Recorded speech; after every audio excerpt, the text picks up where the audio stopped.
முதல்வர் ரங்கசாமி என்ஆர் காங்கிரஸ் கட்சியை பாரதிய ஜனதா கட்சியில் அடமானம் வைத்துவிட்டதாக முன்னாள் முதலமைச்சர் நாராயணசாமி தெரிவித்துள்ளார். புதுச்சேரி மாநிலம் காரைக்காலில் மகிழா காங்கிரஸ் சார்பில் சட்டமன்ற எதிர்க்கட்சித் தலைவர் திரு ராகுல் காந்தியின் பிறந்தநாளை முன்னிட்டு நலத்திட்ட வழங்கும் நிகழ்ச்சி நடைபெற்றது.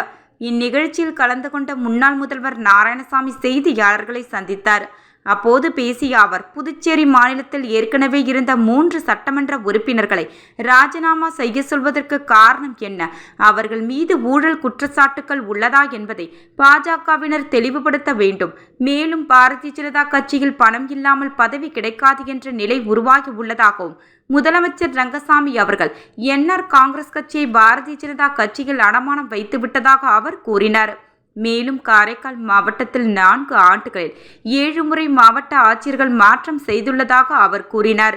2026 சட்டமன்ற தேர்தலில் புதுச்சேரியில் காங்கிரஸ் கட்சி ஆட்சியை பிடிக்கும் என அவர் கூறினார்.